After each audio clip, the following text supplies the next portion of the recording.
नमस्कार। कार्यक्रम में आपका स्वागत है। मैं हूं आपका मित्र साथी हमदर्द मुकेश कुमार। दोस्तों, इंडियन सेकुलर फ्रंट यानी आईएसएफ को लेकर अच्छा खासा हंगामा मच रहा है। आप जानते हैं कि पश्चिम बंगाल में चुनाव है। वहां पहली बार एक मुसलमानों की नुमाइंदगी करने वाली पार्टी गठित हुई है जिसका नाम इंडियन सेकुलर फ्रंट है। पश्चिम बंगाल में एक फुरफुरा शरीफ करके जगह है जो धार्मिक स्थान है मुसलमानों का, और दूसरे धर्मों के लोग भी वहां जाते हैं। उसके प्रमुख हैं पीरजादा अब्बास सिद्दीकी। उन्होंने इस पार्टी का गठन किया है और इस पार्टी की चूंकि मुस्लिम मतदाताओं में अच्छी पैठ है, मुस्लिम समाज में अच्छी पैठ है, इसलिए इस संगठन के साथ महागठबंधन जिसमें कांग्रेस है और बहुत सारे वाम दल हैं, उन्होंने भी इसके साथ समझौता कर लिया है और इस समझौते को लेकर ही सवाल खड़े किए जा रहे हैं। एक तरफ तो कांग्रेस पार्टी के अंदर से सवाल खड़े किए जा रहे हैं। जो G23 का गुट है, उसके एक नेता हैं आनंद शर्मा, उन्होंने इसको लेकर सवाल खड़ा किया है कि ये तो कांग्रेस के सिद्धांतों के साथ समझौता है और इस पर पार्टी के अंदर शीर्ष स्तर पर बहस की जानी चाहिए थी, उसके बाद ये फैसला लिया जाना चाहिए था। तो एक तरफ उन्होंने ये सवाल खड़ा किया है और उसका जवाब भी अधीर रंजन मजूमदार, जो कि एक बड़े नेता हैं पश्चिम बंगाल के कांग्रेस के, उन्होंने उसका पलटवार करते हुए जवाब दिया है और बड़ा ही सॉलिड जवाब दिया है कि आप कांग्रेस की संभावनाओं को खराब करने के लिए काम कर रहे हैं या कांग्रेस को जिताने के लिए आप कहीं बीजेपी की मदद तो नहीं कर रहे हैं। तो ये एक नोक झोंक कांग्रेस पार्टी के अंदर ही चल रही है।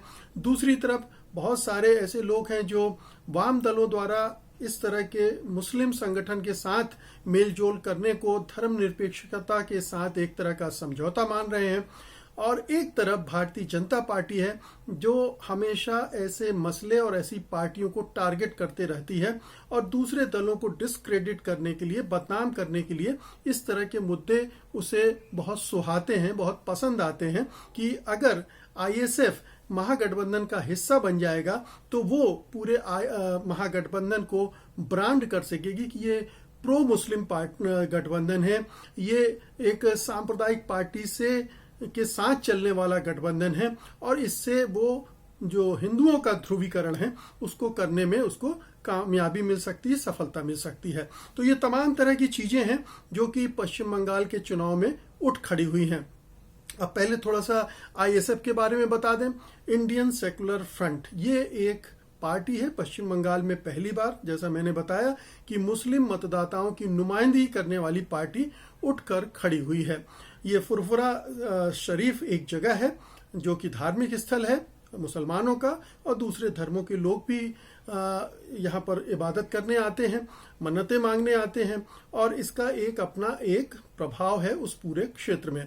माना जाता है कि ये जो आईएसएफ है जिसके प्रमुख अब्बास सिद्दीकी हैं, उन्होंने उनका जो असर है वो मुख्य रूप से साउथ 24 परगना, नॉर्थ 24 परगना, हुगली, हावड़ा, बर्दवान और बीरभूम जिलों में अच्छा खासा है और वहां मुस्लिम मतदाताओं पर इनका असर है। आप जानते ही हैं कि पश्चिम बंगाल में 27% के आसपास मुस्लिम मतदाता हैं, यानी पश्चिम बंगाल के चुनाव में उनका ये मुस्लिम फैक्टर बहुत इम्पॉर्टेंट मायने रखता है, बहुत महत्वपूर्ण जगह रखता है, और उन मतदाताओं को लुभाने की कोशिश तमाम दल करते हैं सिवाय बीजेपी को छोड़कर, क्योंकि उसको पता ही है कि उसके साथ जाएंगे नहीं। उसकी छवि ऐसी, उसके कारनामे ऐसे हैं कि मुस्लिम उस पर भरोसा नहीं करते हैं।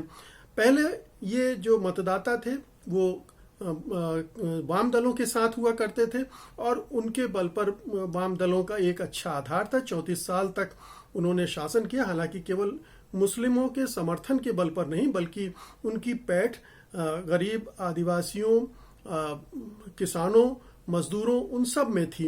वो 34 साल का शासन 2011 में ढह गया था।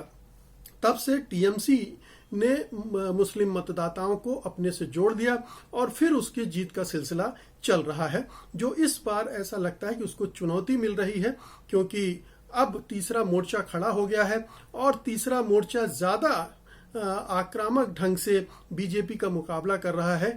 टीएमसी और ममता बनर्जी के बारे में सब जानते हैं कि वो एनडीए में रह चुकी हैं, बीजेपी के साथ काम कर चुकी हैं और उनका कोई भरोसा नहीं है कब वो जाकर फिर बीजेपी से मिल जाए, चुनाव बाद फिर एनडीए का हिस्सा बन जाए।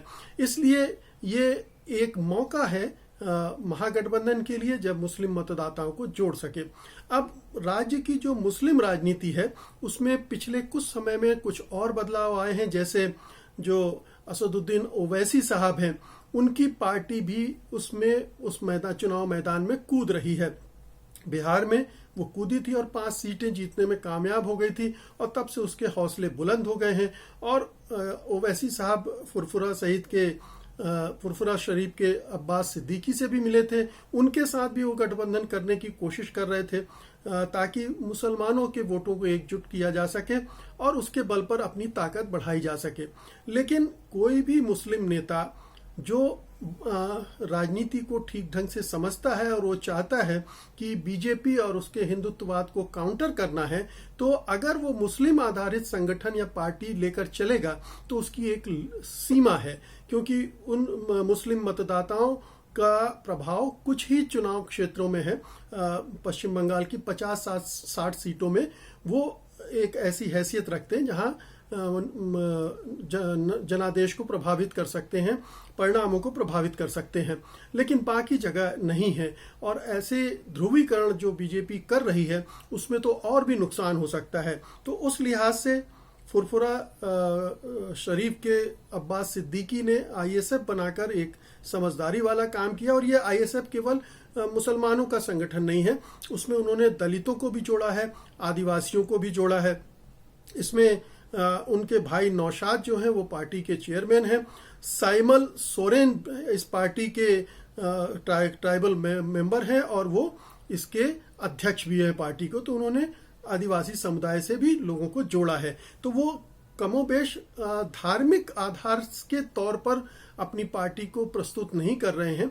वो ये दिखा रहे हैं कि उनके पास दूसरे तबकों के, सामाजिक वर्गों के मतदाता भी जुड़े हुए हैं। तो ये एक उन्होंने एक कोएलिशन समाज का एक सोशल इंजीनियरिंग करने की कोशिश की है और उसका लाभ मिल रहा है उनको। तो ये एक चूंकि एक बड़ा फैक्टर है पश्चिम बंगाल के चुनाव में, इसलिए महागठबंधन के जो प्रमुख साझीदार हैं, चाहे वो सीपीएम हो या लेफ्ट पार्टीज हो या फिर कांग्रेस, इन सब ने ये सोचकर कि ओवैसी के जो ध्रुवीकरण की वजह से नुकसान हो सकता है महागठबंधन को और बीजेपी उसका फायदा उठा सकता है, उसको नकारने के लिए, उसको खत्म करने के लिए उस प्रभाव को आईएसएफ के साथ गठबंधन करना ठीक होगा। और अगर ये राजनीति के लिहाज से देखें तो इसमें कोई गलत नहीं है, क्योंकि आईएसएफ कोई जिहादी संगठन नहीं है, कोई कट्टरपंथी फंडामेंटलिस्ट संगठन नहीं है, धार्मिक संगठन है। उसकी छवि उस तरह की नहीं है। ये और बात है कि मीडिया में बैठे लोग जिन्होंने तबलीगी जमात को भी उसी तरह से प्रस्तुत किया था, मुसलमानों की छवि उसी तरह से बनाने में लगे रहते हैं।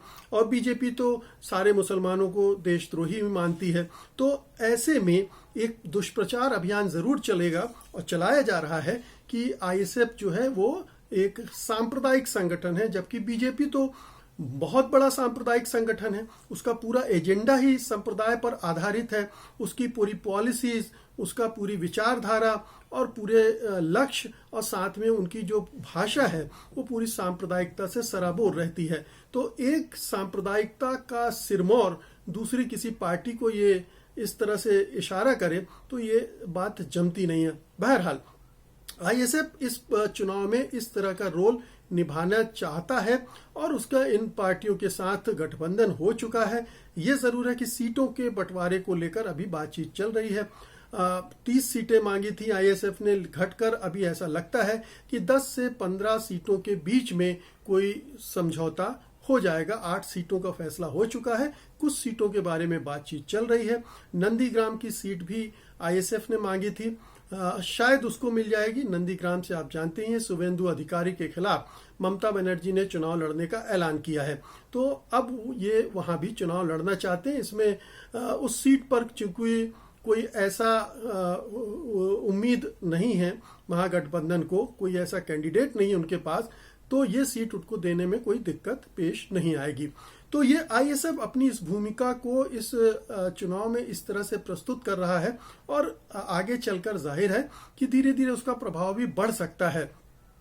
लेकिन मुख्य मुद्दा ये है कि आईएसएफ के महागठबंधन से जुड़ने से क्या पूरे पश्चिम बंगाल के चुनाव में सांप्रदायिक ध्रुवीकरण और तेज होगा?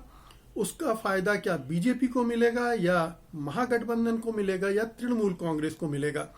जो मोटी मोटी बातचीत समझ में आती है वो ये है कि टीएमसी से जो मोह भंग हुआ है आम लोगों का भी और मुसलमानों का भी, वो शायद तबका छिटक कर महागठबंधन की तरफ आएगा और उनको जोड़ने के लिए आईएसएफ एक काम कर सकता है, क्योंकि भले ही वो दूसरे सीटों पर उपलब्ध ना होगा, उसके उम्मीदवार खड़े नहीं होंगे, लेकिन एक मैसेज होगा कि वो भी इस गठबंधन का हिस्सा है, मुसलमानों की नुमाइंदगी इस गठबंधन में हो रही है, तो इसका फायदा हो सकता है।